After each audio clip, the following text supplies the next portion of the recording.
Petugas gawat darurat mengatakan sedikitnya 81 panggilan dibuat oleh orang-orang yang mengalami kesulitan bernapas. Welcome to my channel. Don't forget push subscribe button, write comment, like and share if you like this video. Topic just now present. Pada malam tanggal 29 Oktober 2022, sebuah insiden penghimpitan kerumunan terjadi saat perayaan festival Halloween di kawasan Itaewon, Seoul, Korea Selatan. Akibat dari peristiwa ini, setidaknya terdapat 156 korban jiwa, termasuk aktor Lee Ji-han, dan 172 orang cedera. Penghimpitan kerumunan ini adalah tragedi yang paling mematikan di Korea Selatan sejak tenggelamnya MV Seoul pada tahun 2014 yang menewaskan 306 orang. Peristiwa ini juga merupakan acara dengan korban jiwa terbesar di Seoul sejak runtuhnya pusat perbelanjaan Sampong pada tahun 95 yang menewaskan 502 orang dan melukai 937 orang.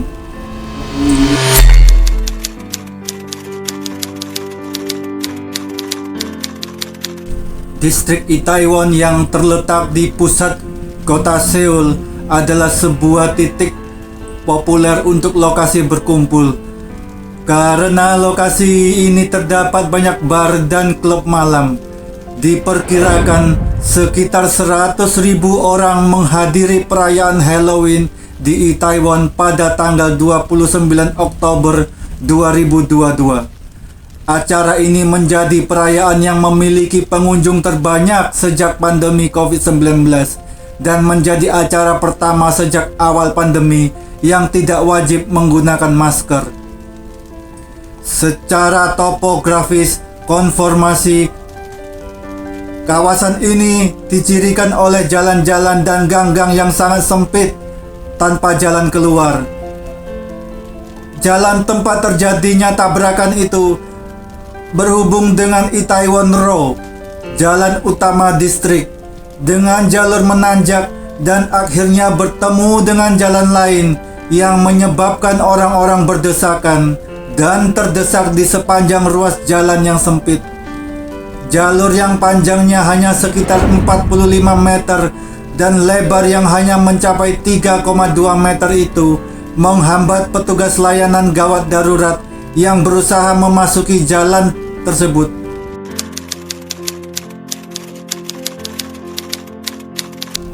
Sebelum terjadi penumpukan massa, pihak kepolisian mengalami kesulitan mengendalikan kerumunan festival.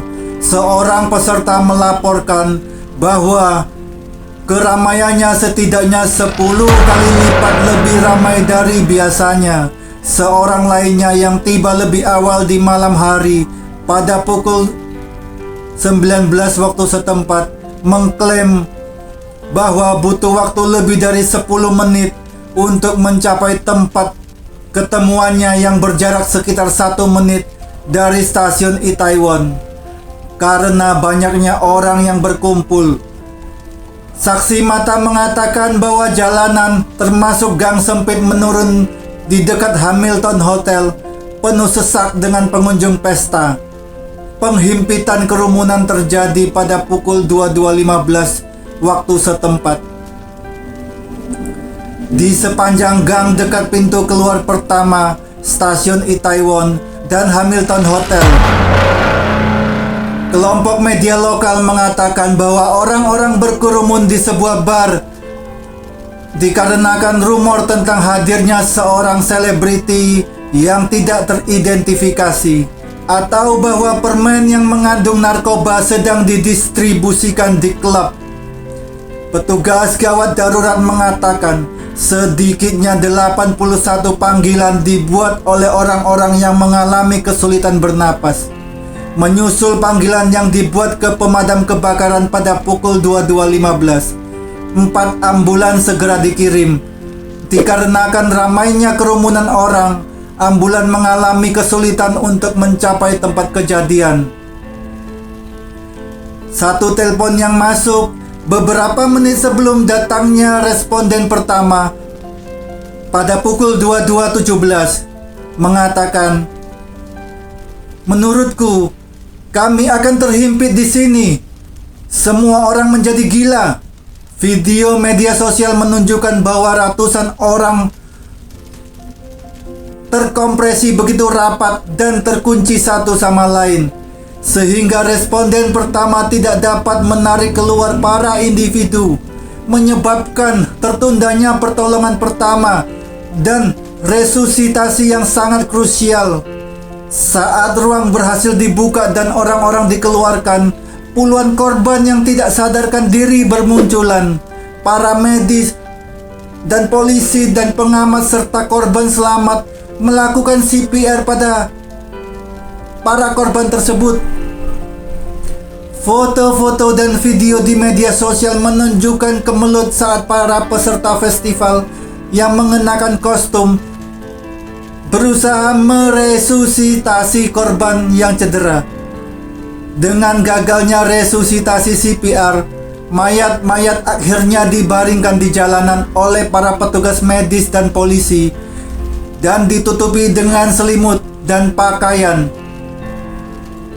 Saat skala mematikan dari peristiwa tersebut mulai tampak, beberapa mayat pun dibawa pergi dengan ambulans.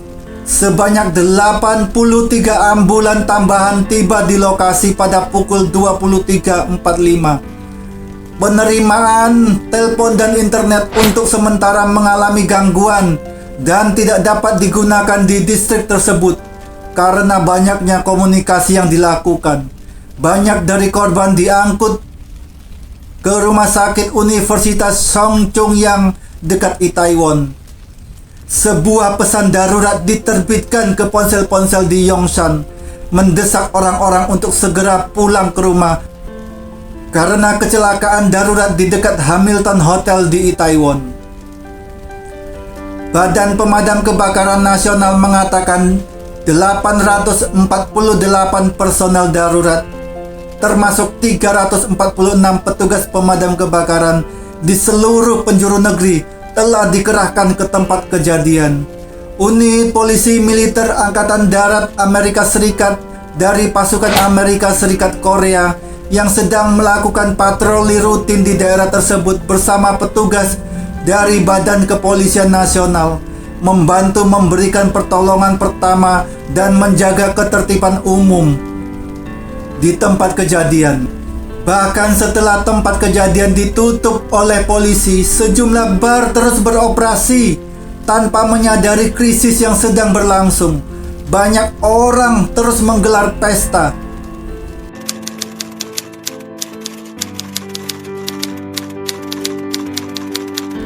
Sangat tidak bisa dibayangkan.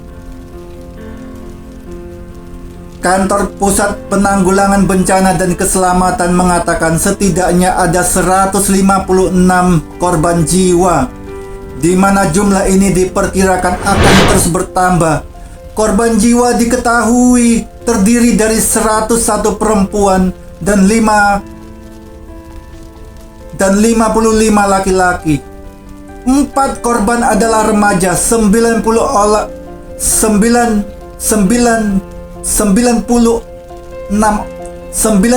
orang berusia 20-an, 32 orang berusia 30-an, 9 orang berusia 40-an dan 13 orang belum teridentifikasi.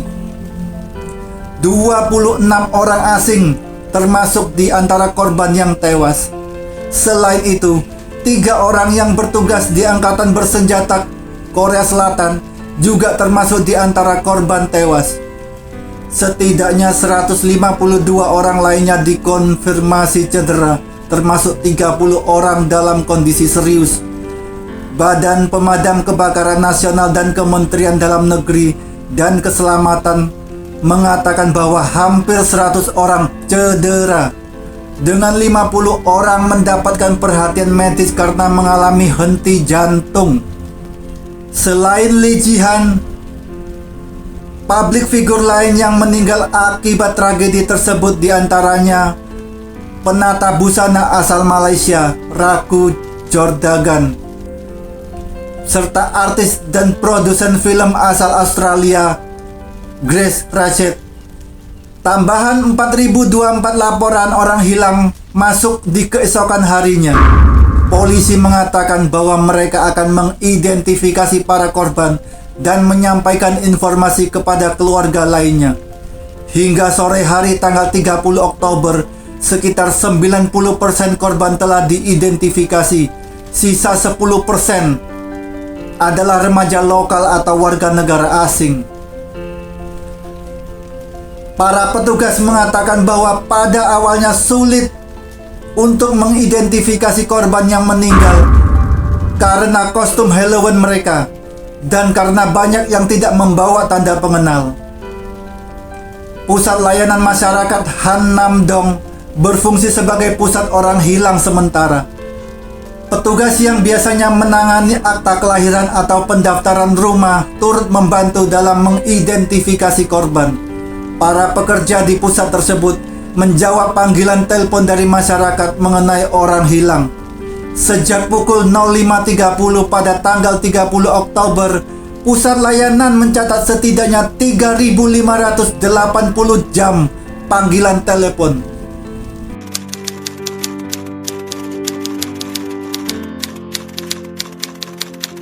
Pihak berwenang tidak secara langsung merilis apa yang menjadi penyebab insiden ini. Tetapi kendala Departemen Pemadam Kebakaran Yongsan-gu Choi Seng-bum mengatakan bahwa diduga terjadi penghimpitan kerumunan dan banyak orang yang tumbang.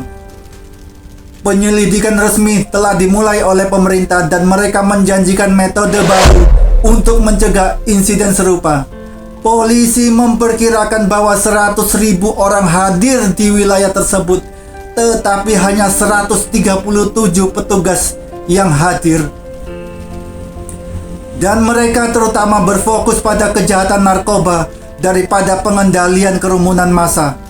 Polisi menyatakan bahwa mereka tidak memiliki rencana pengendalian massa karena malam itu tidak memiliki pusat penyelenggara. Pemerintah menyatakan bahwa tidak mungkin untuk memprediksi kerumunan yang luar biasa. Tetapi para ahli pencegahan bencana dan perencanaan kota membantah posisi pemerintah. Mereka menunjukkan bahwa pihak berwenang mengetahui kerumunan besar karena pelanggaran protokol kesehatan COVID-19. Namun mereka mengerahkan hanya beberapa petugas. Menurut media lokal, meskipun Seoul dilengkapi dengan sistem pemantauan real-time yang menggunakan data ponsel untuk memprediksi jumlah kerumunan, sistem tersebut tidak diaktifkan pada malam tragedi tersebut. Hanya 137 petugas yang dikerahkan ke Itaewon untuk perayaan Halloween di hadapan 100.000 peserta. Sementara itu, 6.500 pihak berwenang lainnya dikerahkan ke aksi demonstrasi yang lain yang terjadi di ibu kota Korea Selatan yang hanya dihadiri oleh 25.000 orang. Namun aksi demonstrasi berakhir paling lambat sekitar pukul 19 waktu setempat, dan kejadian itu terjadi setelah pukul 22 waktu setempat.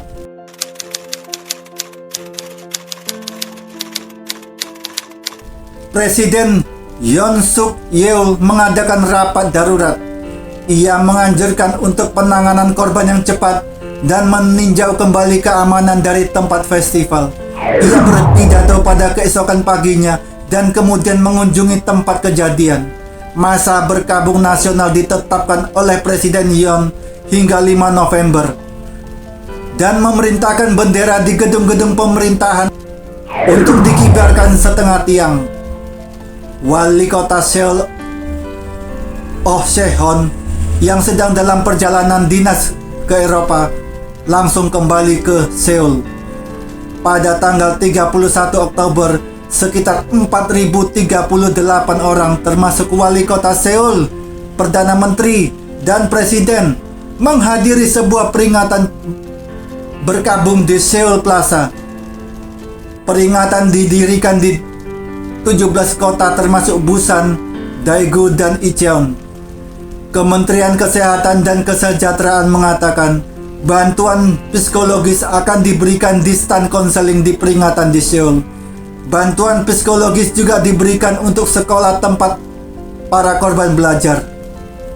Pemerintah berjanji untuk menyediakan dana hingga 15 juta won atau 165 juta untuk biaya pemakaman dan 20 juta won atau sekitar 200 juta untuk kompensasi. Pada beberapa hari setelah tragedi Itaewon, di tengah meningkatnya kritik atas manajemen sebuah event, Menteri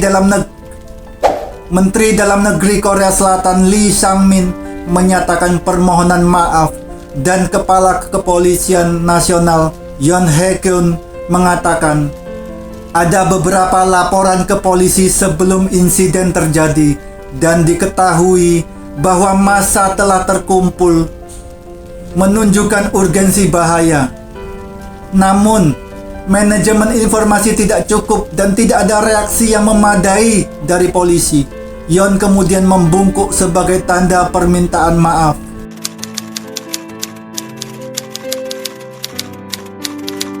Perusahaan retail Korea Selatan menarik beberapa produk, dan perusahaan hiburan membatalkan beberapa acara di taman-taman hiburan seperti Everland dan Lotte World.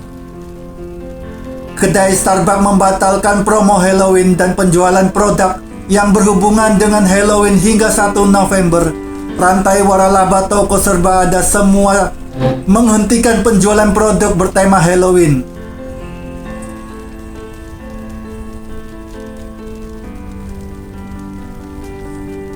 Setelah ditetapkannya masa berkabung selama 1 pekan, lembaga penyiaran terkemuka di Korea Selatan seperti KBS, MBC, SBS, TVN, dan JTBC menghentikan sementara seluruh program musik dan hiburan mulai 30 Oktober dan digantikan oleh liputan peristiwa.